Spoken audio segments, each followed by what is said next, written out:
Friends, party wear ആയിട്ടുള്ള ചുരിദാറുമായിട്ടാണ് വന്നിരിക്കുന്നത്. ഒരു വെറൈറ്റി കോൺസെപ്റ്റ്. സ്ലീവ് കണ്ടോ? സ്ലീവ് കാണാൻ ഭയങ്കര ലുക്കാണ് കേട്ടോ. സ്ലീവ് ആണ് ഇതിന്റെ മെയിൻ ഹൈലൈറ്റ്. ഇനി ഈ സ്ലീവ് വേണ്ടാന്ന് ആഗ്രഹമുള്ളവർക്ക് വേണമെന്നൊക്കെ റിമൂവ് ചെയ്തിട്ട് നേരെ നിങ്ങളുടെ നോർമൽ സ്ലീവിലും കൊടുക്കാവുന്നതേ ഉള്ളൂ. അടിപൊളിയായിട്ടുള്ള ഒരു പാർട്ടി വെയർ ആണ്. ടോപ്പ് വരുന്നുണ്ട്, അതിനോടൊപ്പം ദുപ്പട്ട വരുന്നുണ്ട്, പിന്നെ അതിനോടൊപ്പം ബോട്ടവും വരുന്നുണ്ട്. ബോട്ടത്തിന്റെ എൻഡിൽ ഒരു ബോർഡർ വർക്ക് ചെയ്യുന്നുണ്ട്. ഫസ്റ്റ് വൺ ഞാൻ വെയർ ചെയ്തിരിക്കുന്ന ഒരു ഗ്രീൻ ആണ്, അടിപൊളിയായിട്ടുള്ള ഗ്രീന്. അപ്പം ഇത് ഫോക്സ് ജോർജറ്റിലാണ് വന്നിരിക്കുന്നത്. ത്രെഡ് ആണ് വർക്ക് പോയിരിക്കുന്നത്. ഭയങ്കര ലുക്ക് ആയിരിക്കും കേട്ടോ. ഒരു വെറൈറ്റി കോൺസെപ്റ്റ്. എപ്പോഴും നമ്മൾ പാർട്ടി വെയർ പല മോഡലിലും കാണാറുണ്ട്. അപ്പൊ ഇതൊരു വെറൈറ്റി അല്ലേ. ഇനി നമുക്ക് ഇതിന്റെ കളർ ചേഞ്ച് ചെയ്യാം.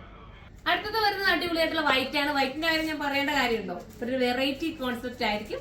ബോട്ടത്തിന് ഉൾപ്പെടെ ലൈനിങ് കൊടുത്തിട്ടാണ് വന്നിരിക്കുന്നത്. 2580 പ്രൈസ് ഉള്ളൂ. 2580 ആണ്. അപ്പൊ എല്ലാവരും സൈറ്റിലൂടെ പർച്ചേസ് ചെയ്തോ. അടുത്ത കളർ വേണം. അടുത്തത് ഒരു പേസ്റ്റൽ ഗ്രീൻ ആണ് കേട്ടോ. അതിമനോഹരമാണ്. ഒരു വെറൈറ്റി മോഡലാണ്. നിങ്ങൾക്ക് ഒരു ന്യൂ മോഡലിൽ ഇത് വെയർ ചെയ്യാൻ പറ്റും. 2580 പ്രൈസ് ഉള്ളൂ. അപ്പൊ നമുക്ക് ദുപ്പട്ടയുടെ നീളം ഒന്ന് നോക്കി. നിങ്ങൾ നല്ല ലെങ്തി ആയിട്ട് ദുപ്പട്ടയൊക്കെ വന്നിരിക്കുന്നത് സൂപ്പറാണ്. അപ്പൊ നമുക്കിനി അടുത്ത കളർ. ലാസ്റ്റ് കളർ വരുന്ന അടിപൊളിയായിട്ടുള്ള മെറൂൺ ഷെയ്ഡാണ്. സൂപ്പർ ആയിട്ടുള്ള ഒരു കോൺസെപ്റ്റ്. വെറൈറ്റി കട്ടിംഗ് ആണ്. ബാക്ക് സൈഡ് പ്ലെയിൻ യെല്ലോ, നമ്മുടെ എ ലൈൻ പോലത്തെ 3 പീസ് കട്ടിങ്ങിലാണ് പോയിരിക്കുന്നത്. ഫ്രണ്ട് മാത്രമാണ് ഇങ്ങനത്തെ ഒരു മോഡൽ കൊടുത്തേക്കുന്നത്. അതുകൊണ്ട് തന്നെ ഒരു വെറൈറ്റി കോൺസെപ്റ്റ് ആയിരിക്കും. മിസ് ചെയ്യല്ലേ. എല്ലാവരും സൈറ്റിലൂടെ പർച്ചേസ് ചെയ്തോ. അടുത്തൊരു വീഡിയോയിലൂടെ കാണുമ്പോൾ എല്ലാവർക്കും ബൈ.